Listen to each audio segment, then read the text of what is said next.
네, 안녕하세요. 예, 오늘은 왜 사람들은 자본주의 이념대로 안 사나라는 제목으로 얘기를 해보겠습니다. 저는 자본주의를 싫어하지 않습니다. 오히려 좋아합니다. 왜냐하면 자본주의가 아닌 세계에 살면 제가 이렇게 건강하고 또 하고 싶은 거 하면서 또 푹 자고 또 아침 일어나면 정상적으로 일어나서 직장에 다니고 월급을 받고 아이를 키우고 하고 싶은 공부를 하고 쉴 때 쉬고 이런 생활을 당연히 조선시대 같으면 할 수가 없었겠죠. 뭐 조선시대에 태어났으면 저는 아마 노비로 태어났고 거의 뭐 노비로 태어났거나 양반이 됐더라도 뭐 과거 시험 준비를 한다든지 뭐 이렇게 살았을 것이고 뭐 여자로 태어났다면 얼마나 억울했을까요? 당연히 자본주의는 좋은 것입니다.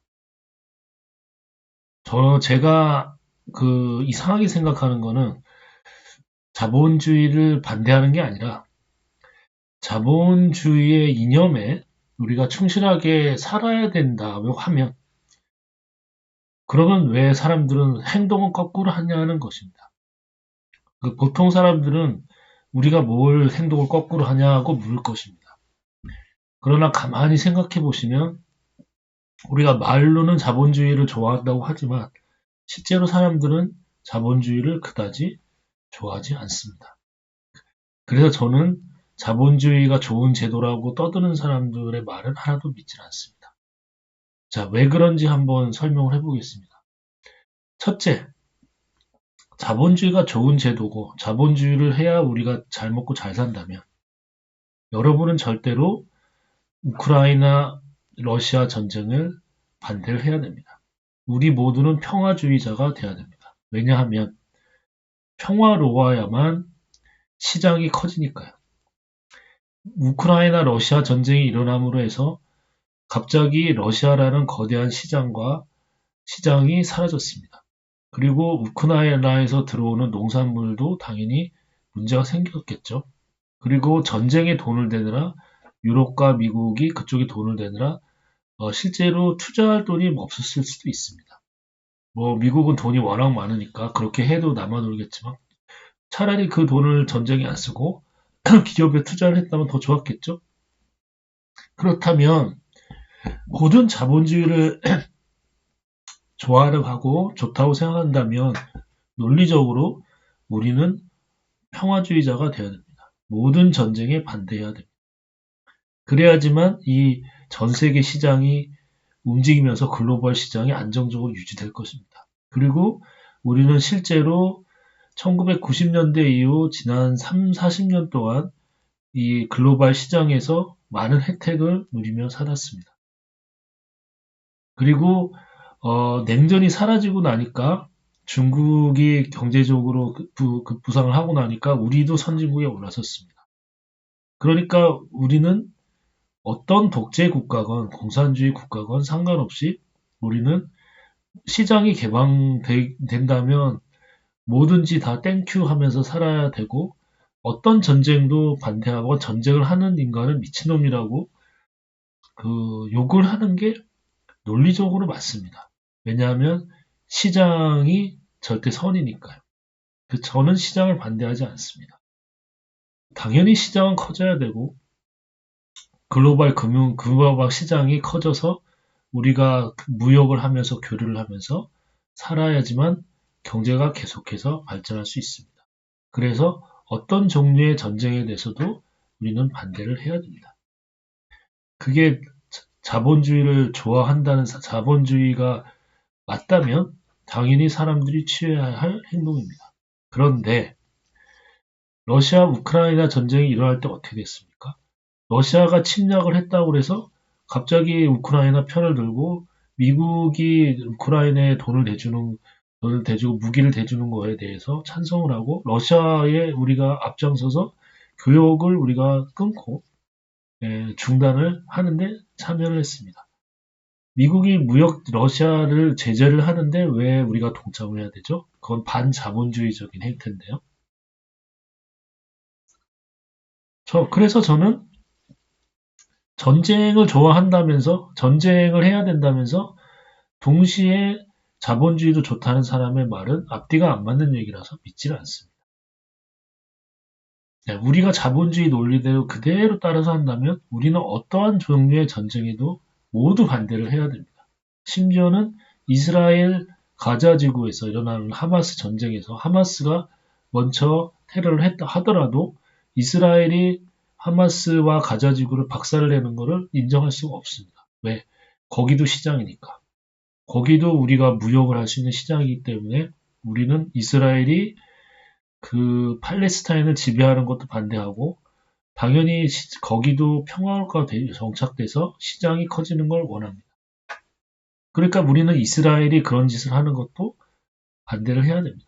그런데 왜 안 그렇죠?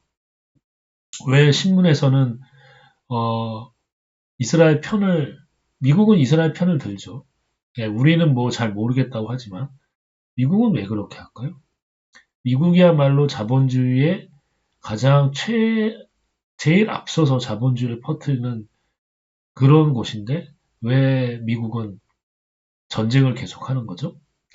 당연히 제 상식으로 보면 그 미국에서 자본 투자를 하는 그 투자자들 입장에서는 전쟁을 되게 싫어할 것 같습니다. 왜냐하면 전쟁이 일어나면 일단 금융시장이 불안정해지고 또 러시아에 투자했던 사람은 투자금을 잃을 것이기 때문에 당연히 전쟁을 하는 모든 대통령을 반대하고 민주당이나 공화당을 로비를 해서 전쟁에 절대 돈을 쓰지 못하도록 할 것 같습니다. 근데 왜 그렇게 안 할까요? 자, 말로는 자본주의라고 하면서 전쟁에 앞장서는 미국인들이 좀 이상하다 칩시다. 그러면 한국인들은 왜 러시아가 우크라이나 전쟁을 하든지 안든지 거기에 신경을 쓰죠? 우리는 평화주의자가 돼야죠, 당연히. 그래야 돈이 되니까. 근데 왜 중국을 싫어하고 러시아를 싫어합니까? 합리적으로 생각한다면 우리가 어떤 나라를 싫어할 수가 없습니다. 돈만 된다면 그게 독재 국가든 무슨 국가든 우리는 상관이 없습니다. 그게 경제 논리 아닙니까? 근데 왜 경제 논리가 아닌 이념을 앞세울까요? 자, 중국이 예를 들어서 시장을 개방 안 한다면 시장을 개방하도록 그리고 미국식의 자본주의 시장 경제를 따라가도록 설득을 할 문제지. 그게 싫든 좋든 무슨 상관입니까? 예. 그래서 돈만 되면 무엇이든 할 수 있어야 됩니다. 그게 자본주의 제도잖아요. 근데 왜 반대로 얘기하죠? 자, 두 번째. 우리가 왜 북한을 싫어해야 됩니까? 자, 무슨 수를 써서라도 북한과 수교를 해서 시장을 만들어서 먹고 살아야죠. 그리고 실제로 거기에 중소기업에서 들어가서 산업단지를 만들었습니다. 근데 우리가 먼저 박근혜 대통령이 파토를 났죠. 그때 우리가 난리를 치고 왜 조선일보나 보수신문에서는 드러눕지 않았습니까? 거기에 투자를 했던 상인들은 어떻게 하라고? 중소기업인들은 어떻게 하라고? 그때 아무도 시장 논리에 의해서 그렇게 하면 안 된다고 반대한 사람은 없었습니다. 그러면 우리가 과연 자본주의대로 하는 겁니까? 자, 셋째. 지금 계엄을 했습니다. 계엄을 해서 지금 국가 신용도가 떨어지고 원달러 환율이 팍팍 치솟아가지고 원화 가치가 떨어지고 있습니다. 당연히 분노해야죠. 근데 가장 경제가 중요하다고 얘기하는 보수와 극우 세력들은 오히려 저기 윤석열을 옹호하고 있습니다. 시장 논리대로 하면 시장 논리 가장 반시장적인 일을 했던 윤석열은 당연히 저기 깜빵에 가서 저 영원히 나오면 안 됩니다. 근데 왜 계엄을 할 수도 있었다 얘기를 하는 거죠? 저는 그게 나쁘다 좋다가 얘기하는 게 아닙니다. 우리가 자본주의 시장 경제에 산다면 그 시장 경제의 논리대로 살아야 됩니다. 그 합리적인 논리에 의하면 우리는 어떤 나라와도 무역을 해야 되고 어떤 종류의 관세도 부과하면 안 됩니다. 그리고 그렇게 했던 게 훨씬 좋게 우리가 잘 살았다는 걸 알고 있기 때문에 우리는 모든 종류의 관세를 철폐하고 모든 나라와 무역을 할 수 있는 그런 체제를 오히려 옹호하고 전쟁에 앞장서는 미국 같은 나라는 욕을 해야 마땅합니다. 근데 왜 안 할까요? 앞뒤가 안 맞잖아요. 그죠? 저는 그래서 자본주의는 맞다고 얘기하는 사람들의 말을 믿을 수가 없습니다. 행동은 그 반대로 하기 때문에 그렇습니다. 자, 조금 더 나아가 봅시다. 여러분이 자본주의 사회에 산다면 여러분은 경쟁에서 이겨야 되기 때문에, 그리고 경쟁이 선이기 때문에 당연히 국민연금 폐지에 앞장서야 합니다. 왜? 국민연금 못 낸다는 거는 경쟁에서 졌다는 얘기고, 경쟁에서 무능한 사람은 낼 능력이 안 되는 거니까 당연히 국민연금과 의료보험은 폐지해야 됩니다. 여러분이 열심히 노력해서 의료보험과 국민연금을 낼 실력이 되면 내는 것이고, 안 된다면 여러분은 그냥 비싼 돈을 내고 아파도 참고 살든가 그렇게 해야 되겠죠. 왜 우리가 사회주의 정책을 써야 되죠? 왜 모든 사람들이 강제로 의료보험을 내야 되고, 왜 모든 사람이 강제로 국민연금을 내야 됩니까? 여러분이 자본주의에 앞장선다며, 그리고 경쟁에서 이기는 게 선이기 때문에 우리는 국민연금을 앞장서서 반대를 해야 됩니다. 왜 안 합니까? 자, 두 번째, 공교육도 폐지해야 됩니다. 왜 쓸데없는 공교육에 돈을 쓰죠? 열심히 노력해가지고 돈을 버는 사람은 자녀한테 교육도 충분히 시켜주면 되는 것이고, 그럴 능력이 없다면 그냥 하지 마세요. 그럼 되는 거 아닙니까? 왜 그걸 국가가 나서서 사회주의 정책으로 공교육을 돈을 내가지고 합니까? 그 왜 쓸데없는 세금을 내죠? 차라리 지금 국민연금, 무료보험, 공교육 싹 다 폐지하고, 예? 그 남아돈 세금은 삼성전자에 투자해가지고 삼성전자를 다시 한번 세계 저기 1등 거기 회사가 되도록 유도하면 되죠. 그 국민연금 왜 냅니까? 그 능력이 없는 사람은 그냥 아프다가 죽으세요. 억울하다고요? 그게 자본주의 논리 아닙니까? 결국 능력이 있으면 그 못 살아도 열심히 기어 올라서 열심히 노력해가지고 여러분이 부자 되면 다 해결됩니다. 근데 왜 우리가 사회주의 정책을 써야 되죠? 왜 거기에 대해서 분노 안 합니까? 의료보험과 국민연금이야말로 가장 사회주의적인 정책이잖아요. 모든 사람한테 돈을 다 뜯어갑니다. 내가 차라리 내 돈 내고 비싼 의료보험 사적으로 해가지고 잘 받겠다는데 왜 의료보험을 뜯어가며 내가 더 좋은 연금을 들고 싶다는데 왜 강제로 나한테 보험을 뜯어갑니까? 나한테 동의도 안 받고. 여러분이 분노하셔야 될 거는 우리나라에서 자본주의라고 하면서 실제로 쓰고 있는 이런 사회주의 정책에 대해서 엄청나게 분노를 하셔야 됩니다. 근데 왜 분노를 안 합니까? 자, 마찬가지로 군대도 마찬가지입니다. 왜 우리가 군대에 가야 되죠? 내 동의도 없이? 차라리 돈 내고 딴 나라에서 용병 쓰세요. 국가가 흔들린다고요? 국가가 무슨 상관입니까? 우리는 자본주의 사회에 사는 거지 국가에서 사는 게 아닙니다. 돈이 있으면 우리는 미국에 살면 되는 거고요. 돈이 없으면 그냥 가난하게 살면 됩니다. 그래서 모든 나라의 국경을 철폐해서 노동의 이동을 보장하자는 게 우리 주류 경제학자들의 주장입니다. 실제로 여러분들이 미국 경제학자들이 가장 지금 하고 싶어 하고 해야 된다고 믿는 게 뭐냐면 노동의 자유로운 이동. 그러니까 내가 미국 가서 돈 벌 수 있으면은 미국 가서 돈 벌면 되고 내가 영국 가서 돈 벌 수 있으면 영국 가서 돈 벌면 되는데 그 가서 돈 벌러 가겠다는데 거기에 대해서 뭐 이민 정책이 어쩌고 하면서 국가에서 통제를 하잖아요. 그거를 하지 말자는 게 지금 이제 주류 경제학자들의 주장이거든요. 그 얘기는 궁극적으로 무슨 얘기가 되냐면 국가는 필요 없다는 거죠. 우리가 기업만 있으면 어디를 가서든 돈만 벌면 되는 거지. 국가가 이래라 저래라 하면서 그 사람의 그 이동을 막을 하등의 이유가 없다는 거죠. 뭐 예를 들어서 우리가 삼성전자가 한국에서 돈을 잘 벌다가 필요하면 러시아에 가서 아예 본사를 이전할 수도 있는 거고 또 필요하면 미국 기업이 한국에 와서 마음대로 저기 기업을 짓고 살 수도 있는 거고 그때 그 같이 그 있던 직원들이 한국으로 그냥 쭉 건너와서 살면 되잖아요. 거기에 대해서 뭐 어쩌고저쩌고 뭐 이렇게 막고 뭐 이민이 어쩌고 할 필요가 없는 거 아닙니까? 그러니까 국가라는 테두리 자체를 폐지하자라는 게 사실은 주류 경제학자들의 가장 큰 주장이에요. 사실 지금 여러분들이 모르시겠지만. 그러니까 국가가 필요 없는데 군대가 왜 필요합니까? 전쟁이 나면 나는 딴 데 가서 일하면 되지. 지키고 싶은 사람은 용병 서서 지키세요. 그럼 되는 거 아닙니까? 한국이 망하든 말든 자본주의 시장에서 그게 무슨 상관이야. 그러니까 한 기업이 흥하다가 필요하면은 때가 되면은 그게 망하고 다른 기업이 흥하듯이 결국 경제 시스템에서는 한 나라가 쫄딱 망할 수도 있는 거고 쫄딱 망했다 흥할 수도 있는 거잖아요. 그래서 내가 흥할 것 같은 나라에 가서 잘 살겠다. 가면 되는 거고. 아, 나는 그냥 여기가 좋으니까 지키겠다. 그럼 여러분, 그런 사람은 남아서 군대 가서 열심히 저기 지키면 돼요. 싫으면은 나 딴 데 가면 되고. 국가가 무슨 소용이 필요가 있냐 이거죠. 근데 왜 안 합니까, 그거는?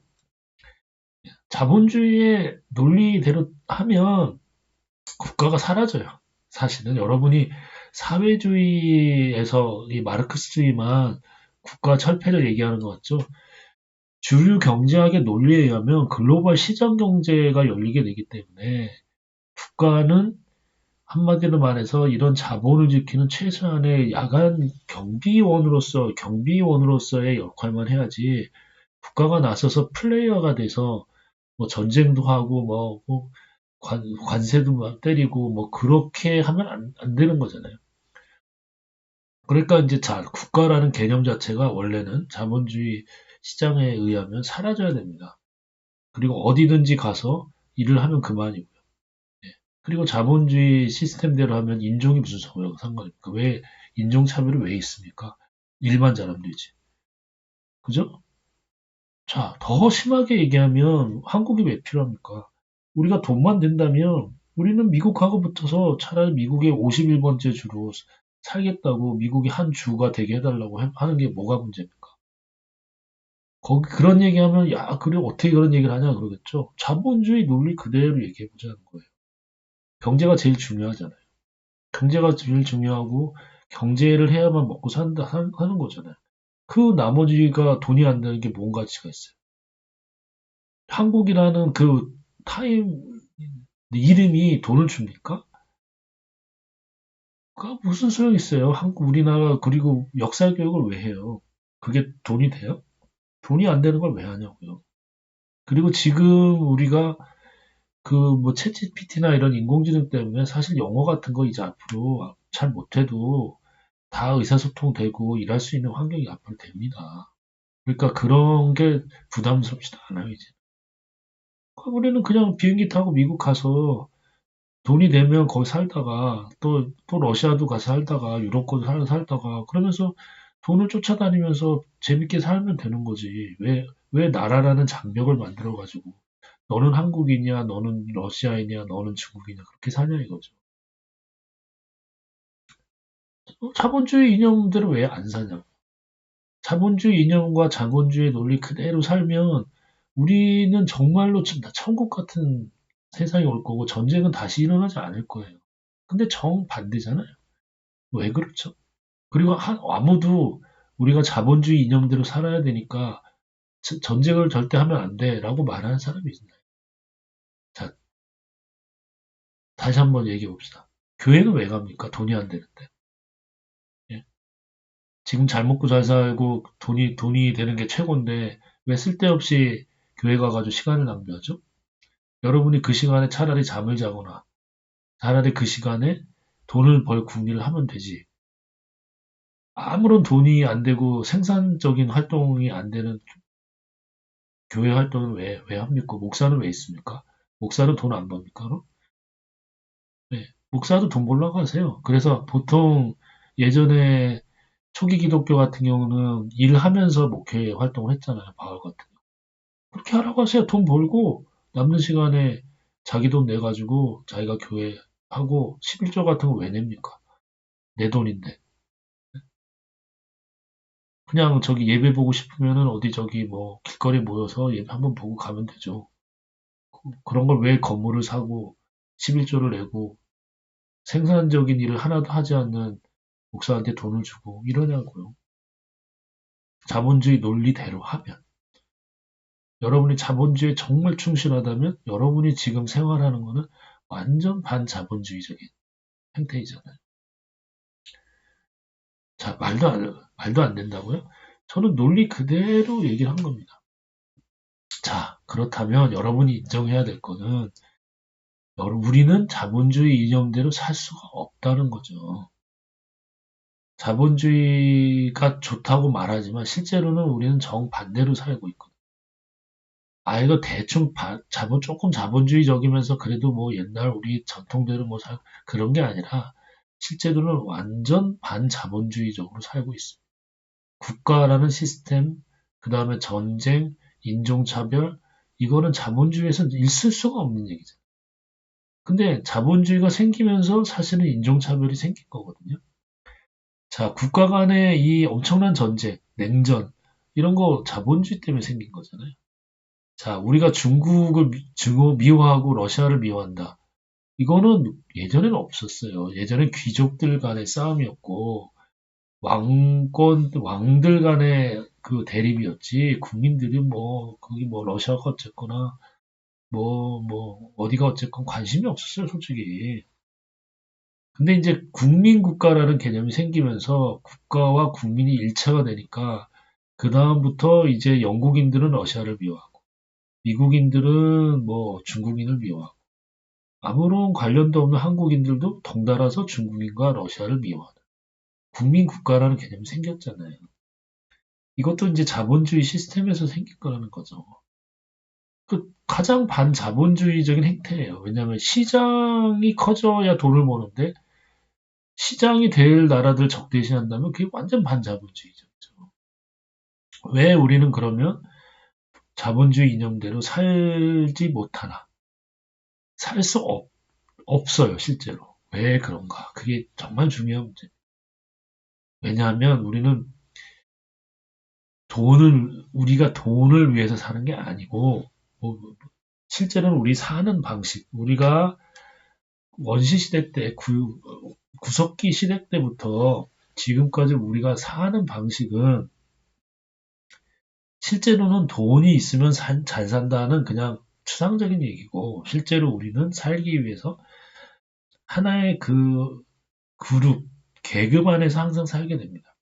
그래서 계급이 잘 살면, 계급이 승리하고 계급이 힘이 세지면 우리도 같이 사는. 그래서 항상 우리는 우리의 개인적인 삶보다는 계급의 안정과 계급의 번영을 우선시하게 본능이 되어 있습니다. 그래서 우리는 언제나 계급 안에 살았고 계급이 우리의 개인 목숨보다 더 소중했습니다. 대부분의 사람들은 이걸 인정 안 하시지만 우리가 지금 살고 있는 거 보면 한국이라는 나라 단위에서 삽니다. 한국이 위협을 받으면 우리 개인도 위협을 받는다고 생각해요. 그리고 더 큰 단위로 우리는 그 서방 미국 동맹에 있기 때문에 미국의 동맹이라는 커다란 계급 안에 있기 때문에 그 계급이 반대하는 러시아나 중국을 미워하게 됩니다. 그래서 우리는 우리의 개인적인 목숨보다 더 계급을 우선시하고 그 계급의 안정과 번영이 없으면 우리도 죽는다. 이렇게 생각을 하는 거지. 우리의 개인적으로 우리가 개인이 잘 되는 게 우선이어서 이 개인이 잘 되기 위해서 미국이 있고 한국이 있고 뭐 가족이 있고 그렇게 생각 안 해요. 우리가 지금 미시경제학에서는 그렇게 배우죠. 개인과 개인이 경쟁을 하고 협상을 하고 하면서 수요 공급에 의해 이루어지는 그리고 개인이 오직 개인의 이익을 위해서 사는. 근데 실제로는 그게 아니에요. 정반대로 살죠. 우리는 계급을 우리의 목숨보다 더 심각하고 중요하게 여깁니다. 자, 그래서 윤석열 대통령이 개엄을 한 것도 이 사람이 또 바보라서 그런 게 아니고 그 사람이 생각하는 계급이 더 중요했기 때문에 그렇습니다. 그 사람이 생각하는 계급은 뭐 극우까지 포함한 그 사람 나름대로의 계급 개념이 있었던 거죠. 그리고 그 계급 개념에서 봤을 때 민주당 세력은 다 빨갱이 공산주의자로 적대시하게 된 겁니다. 그 사람은 국가라는 단위로 생각하는 게 아니라 자기가 살고 있는 계급이라는 단위로 생각을 한 거예요, 확실하게. 그 윤석열 대통령에게는 한국이라는 나라는 존재하지 않습니다.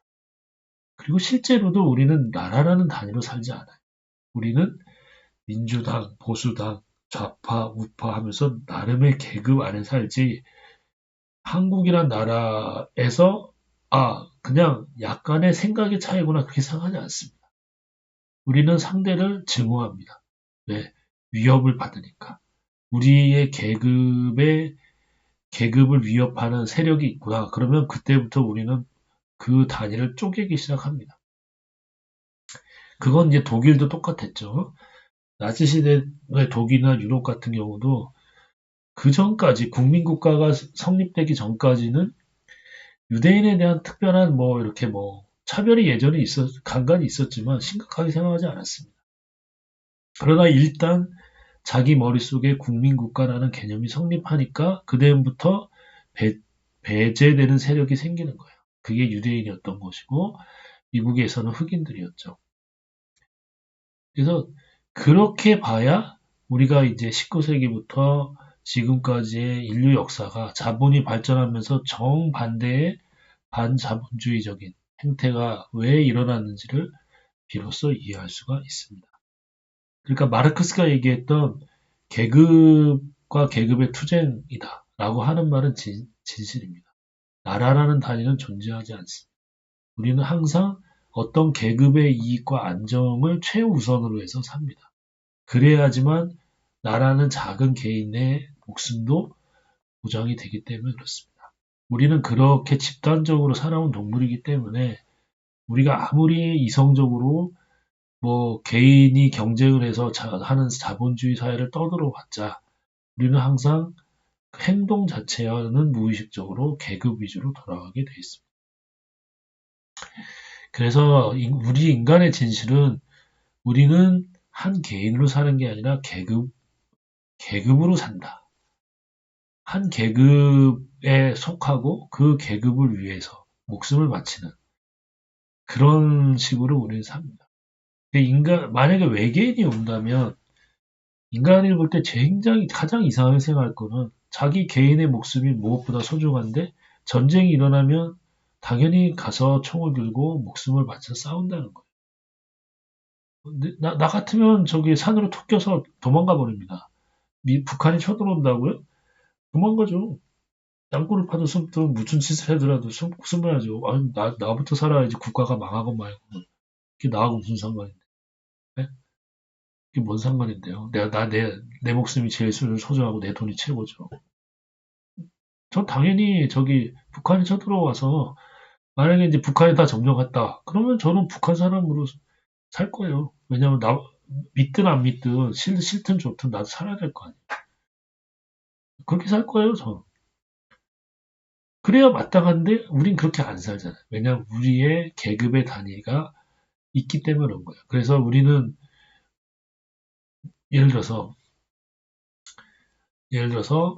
예전에 이제 아일랜드 사람들이 어 저기 종교 분쟁이 아일랜드 되게 심했거든요. 그때 이제 영국에서 이렇게 들어온 카톨릭하고 아일랜드의 성공회죠. 그러니까 성공회하고 아일랜드의 카톨릭하고 엄청 싸웠어요. 왜 싸웠냐 이거죠. 그냥 영국인들이 와서 살라고 그러지 뭐. 서로 무역도 하고 그냥 시장도 저기고 살면 되지 뭐.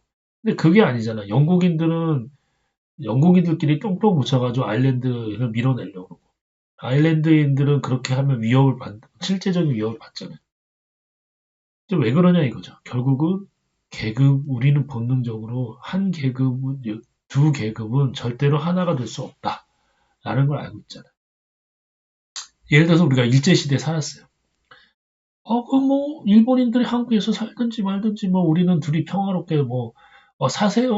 어때요? 그러면서 잘 됐네. 우리가 일본하고 무역도 하고 시장도 커지고 경제도 발전하고 도움도 받고 그러면서 우리도 잘 먹고 잘 살면 되지 뭐. 일본이 뭐 그 우리나라 식민지한 게 뭐 어때서? 뭐 그걸 왜 그때 이렇게 싫어하고 막 독립운동을 해? 뭐하러 해? 이렇게 생각할 수 있지만 당연히 그렇게 생각 안 하잖아. 왜? 계급은 계급을 위해서만 사니까. 일본인들이 하나의 계급으로 한국에 왔으면 둘이 융합이 돼가지고 일본과 한국이 하나의 융합이 돼서 새로운 어떤 인종이 될까요? 당연히 밀어내는 거죠. 당연히 한국인을 밀어내든지 한국인한테 일본이 밀려서 돌아가든지 하는 거지. 그렇게 들어왔는데, 아이고, 서로 이렇게 뭐 한국인, 일본인 뭐 별로 얼굴 차이도 안 나는데, 뭐 서로 평화롭게 우리 같이 삽시다. 뭐 땅도 뭐 어디 뭐 산 좀 개척해서 사시고 도시에 뭐또 살고 거래도 하고 뭐 살죠. 이렇게 되나요? 우리는 당연히 계급이 다른 계급이 들어오면 한 계급은 뭐 무너진다는 거, 밀려난다는 건 본능적으로 알잖아요. 인간은 그렇게 살았으니까. 왜 우리가 전쟁을 할 수밖에 없습니까? 한 계급이 다른 계급과 융합해서 살 수 없기 때문에 완전히 밀리든지 뭐 사라지든지 쫓아내든지 그렇게 되지. 아이고 뭐 서로 다른 인종들끼리 뭐 이 넓은 땅에서 서로 이렇게 오손도손 잘 살죠 뭐. 이렇게 안 된다는 거 잘 알잖아요, 그죠? 그러니까 우리는 돈을 위해서 사는 게 아니라 살기 위해서 우리는 계급이라는 단위로 움직이게 돼 있습니다. 그리고 이런 계급의 단위는 자본주의와 완전히 반대되는 고대 진화의 결과인 거죠. 그러니까 제가 자본주의가 유지될 수 없다고 생각하는 이유는 뭐냐면 우리가 지금 자본주의 사회에다 살다고 하지만 실제로는 계급 중심의 사고방식에서 절대 벗어날 수가 없거든요. 그러니까 이 자본주의의 이념과 우리가 고석기 시대 때부터 살아온 계급적인 사고방식은 정면 충돌할 수밖에 없습니다. 그래서 지금 3, 40년 동안의 이 글로벌 경제 시스템을 미국이 스스로 다 그 울타리를 다 무너뜨리고 있잖아요. 막 쳐가지고 다 만들어 놓은 걸 다 깨트리고 막 부셔뜨리고 있잖아요. 왜 그렇습니까? 미국이 사실 조금 못 살아도 중국한테 받아먹고 이렇게 평화롭게 살면 되는데 중국이 우리 미국을 협박하고 위협하는 건 도저히 참아줄 수가 없는 거죠. 왜냐하면 그러다 미국이 사라질 수도 있으니까. 그러니까 자본주의가 뭐 망하든 뭐 글로벌 경제 시스템이 어떻게 되든 모르겠고 일단은 중국은 저기 그 경제 제재도 하고 딱 틀어줘가지고 일단은 울타리를 더 쳐가지고 절대 넘어오지 못하게 하자. 거의 반자본주의적인 생각으로 자연스럽게 가잖아요. 그러니까 우리는 자본주의 사회에 살아본 적도 없고 그렇게 앞으로도 그렇게 절대 살 수가 없습니다. 우리는 영원히 계급적인 사회에서 예전부터 살았고 지금도 그렇게 살다가 우리가 스스로 만들어 놓은 이 자본주의 시스템도 계급이 우선이라고 생각하면 다 망가뜨려. 그래가지고 우리가 다시 옛날에 뭐 19세기처럼 못 살게 돼도 상관없다는 거예요, 사람들은. 왜? 내가 미국인인데 중국인이 들어와서 미국 땅에 와서 떵떵거리고 사는 건 못 봐주지. 그럴 바에는 다 못 사는 게 낫지. 그렇게 생각한다니까요. 우리도 똑같죠. 자, 한국이 중국하고 붙어 먹으면 더 잘 살 수 있는데, 그래도 중국인이 와가지고, 우리보다 저기 더 많은 땅을 차지하고, 뭐, 우리한테 와서 이래라 저래 하는 거라 하고, 우리나라 와가지고, 우리나라 회장이나 임원이 돼가지고, 우리들 노동자로 고용해서 중국인이 이래라 저래 하는 건, 저래라 하는 건, 돈을 아무리 줘도 못 참지. 예. 차라리 그럴 바에는 그냥 못 먹고 못 사는 게 낫지. 그렇게 생각하잖아요. 네. 결국 우리는 주류 경제학에서 얘기하는 그런 경쟁과 개인의 이기적인 욕망을 위해서 사는 사람이 아니라는 겁니다. 그렇다고 우리가 뭐 평화를 위하는 평화로운 인간도 아니야. 우리는 계급의 이익을 위해서 목숨 바쳐. 그래야 우리가 사니까. 계급의 이익을 위해서 목숨 바쳐 사는 존재입니다.